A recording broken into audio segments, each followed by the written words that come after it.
ముందుగా switch to success ఛానల్కి స్వాగతం సుస్వాగతం. ఈరోజు కెరియర్ రోడ్ మ్యాప్లో మనం పైలట్గా ఎలా మారాలి అనే విషయాన్ని చదువు, ట్రైనింగ్, ఎగ్జామ్స్ మరియు కెరియర్ ఆప్షన్స్ వరకు తెలుసుకుందాం. మేఘాల మీదుగా ఎగరాలని కలగంటున్నారా? వీడియోలోకి వెళ్ళిపోదాము. స్టెప్ 1, విద్యా ప్రాథమికత. 10+2లో ఫిజిక్స్, మ్యాథ్స్ తప్పనిసరిగా ఉండాలి. మంచి మార్కులు సాధించాలి. అలా ఇంగ్లీష్ కమ్యూనికేషన్ స్కిల్స్ అనేవి చాలా ముఖ్యం.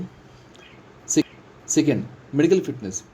మన ఇండియాకి వచ్చేటప్పటికి DGCA అనేది కంపల్సరీగా ఉండాలి, లేదా US సంబంధించింది అయితే FAA ద్వారా క్లాస్ 1 మెడికల్ సర్టిఫికేట్ తప్పనిసరిగా ఉండాలి. ఇందులో కళ్ళు, చెవులు, ఆరోగ్యం అని చెక్ చేస్తారు. స్టెప్ 3, మీ మార్గం ఎంచుకోండి. Commercial pilot license CPL. Flying స్కూల్లో చేరి 200 గంటల ఫ్లయింగ్ పూర్తి చేసి DGCA, FAA ఎగ్జామ్స్ క్లియర్ చేయాలి. Indian Air Force or military pilot NDA, CDS, AFCAT exams ద్వారా అవకాశం. Private pilot license PPL hobby కోసం మాత్రమే. Step 4, training and exams. DGCA or FAA approved ఇన్స్టిట్యూట్స్లో ట్రైనింగ్ చేయాలి. Subjects air navigation, meteorology, air regulations, aircraft technology.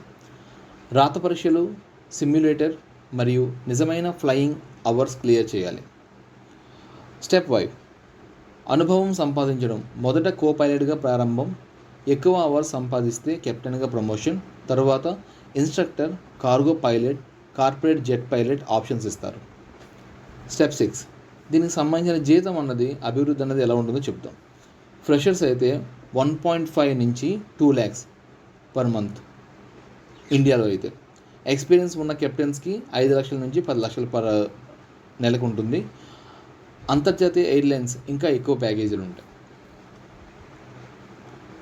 కావాల్సిన నైపుణ్యాలు: quick decision making, communication and team work, discipline and mental toughness. So ఇవి పైలట్గా అవ్వాలంటే మీకు కావాల్సిన అర్హతలు.